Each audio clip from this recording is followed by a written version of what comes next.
കഴിഞ്ഞ കുറെ ദിവസങ്ങളായിട്ട് ഇവിടെയുള്ള പ്രചരണം എന്താ? 6000 കോടി രൂപ ട്രഷറിയിൽ ബാക്കി വെച്ചിരുന്നു. സാർ, ട്രഷറിയിൽ പൈസ വരും, പല രീതിയിൽ വരും. ഇത് IGST ഗ്രാന്റിന്റെ പൈസ വന്നു, ലാസ്റ്റ് ആയപ്പോഴും വേറെ ചില കേന്ദ്ര ഗവൺമെന്റിന്റെ ഗ്രാന്റ് വന്നു. മെയ് 16 തീയതി 6000 കോടി ഉണ്ടോ? 2000 കോടി രൂപയുള്ളൂ. അപ്പൊ ബാക്കി വെച്ചിട്ടാണ് പോകുന്നതെന്ന് ഈ പാവപ്പെട്ട ജനങ്ങളെ തെറ്റിദ്ധരിപ്പിക്കുകയാണ്. പാവപ്പെട്ട ജനങ്ങളെ ഇവിടെ ഇരിക്കുന്ന ലെജിസ്ലേച്ചർ സെക്രട്ടേറിയറ്റിൽ ഒരു സ്റ്റാഫിന് 50,000 രൂപ സാലറി ഉണ്ടെന്ന് സങ്കല്പിക്കാം. 50,000 രൂപ കൂടുതലുണ്ടെന്ന് എനിക്കറിയാം. 50,000 രൂപ ആൾക്ക് 25,000 രൂപ പലചരക്കടയിൽ കൊടുക്കണം. ശമ്പളം കിട്ടുമ്പോ പുള്ളി പലചരക്കടയിൽ കൊടുക്കുന്നില്ല, അത് പോക്കറ്റിൽ വെക്കുന്നു.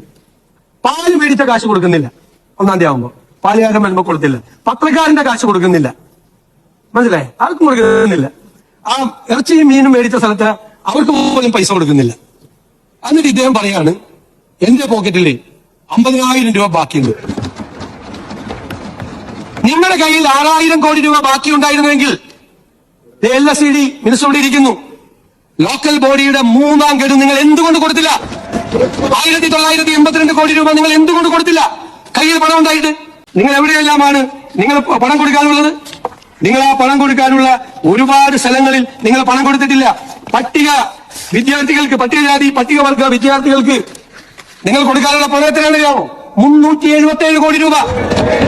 6000 കോടി രൂപ ബാക്കി ട്രഷറിയിൽ ഉണ്ടായിരുന്നെങ്കിൽ എന്തുകൊണ്ടാണ് ഈ പാവങ്ങൾ കുട്ടികൾക്ക് ഫസ്റ്റ് പ്രയോറിറ്റി ആയിട്ട് കൊടുക്കുന്നത്? ആ 377 കോടി രൂപ കൊടുത്തോ? നിങ്ങൾ കൊടുത്തോ? 21,000 കോടി രൂപ ജീവനക്കാർക്ക് DA അരിയസ് വെച്ചിട്ടാണ് സർക്കാർ ഇറങ്ങുന്നത്. അത് കൊടുത്തില്ലല്ലോ. എന്നാൽ 6000 കോടി ബാക്കിയുണ്ട്.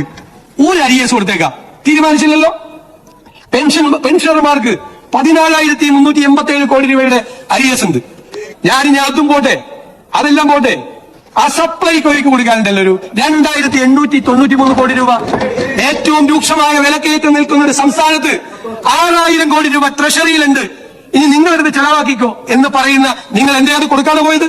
2,893 കോടി രൂപ ഇവിടെ വിലക്കയറ്റം നിയന്ത്രിക്കേണ്ട സർക്കാരിന്റെ ഏജൻസിയാണ്, മാർക്കറ്റ് ഇന്റർവെൻഷൻ നടത്തേണ്ട ഏജൻസിയാണ്. നിങ്ങൾ അവർക്ക് കൊടുത്തോ? എന്തിനാണ് ആ മെഡിക്കൽ സർവീസസ് കോർപ്പറേഷന് കൊടുക്കാനുണ്ട് 476 കോടി ഇല്ലേ? ഇവിടെ ടൈപ്പ് 1 ഡയബറ്റീസ് ഉള്ള പാവപ്പെട്ട കുഞ്ഞുങ്ങൾക്ക് ക്വാളിറ്റി ഇല്ലാത്ത മരുന്ന് വിതരണം നടത്തി നല്ല മരുന്ന് കിട്ടാൻ വേണ്ടി ആ കുഞ്ഞുങ്ങളെ കാത്തിരിക്കുക. അവർക്ക് നല്ല മരുന്ന് വിതരണം നടത്താൻ വേണ്ടി നിങ്ങൾക്ക് കൊടുക്കാമായിരുന്നില്ലേ പൈസ? കൊടുത്തില്ലല്ലോ. കൊടുത്തില്ല. 476 കോടി രൂപയാണ് അവർക്ക് കൊടുക്കാനുള്ളത്. ഞാനിപ്പോ കുറച്ച് സ്കീംസ് മാത്രമാണ് പറഞ്ഞത്. പാവപ്പെട്ടവർക്ക് കൊടുക്കാനുള്ള കാരുണ്യ സ്കീംസിൽ 2017 കോടിയുണ്ട്.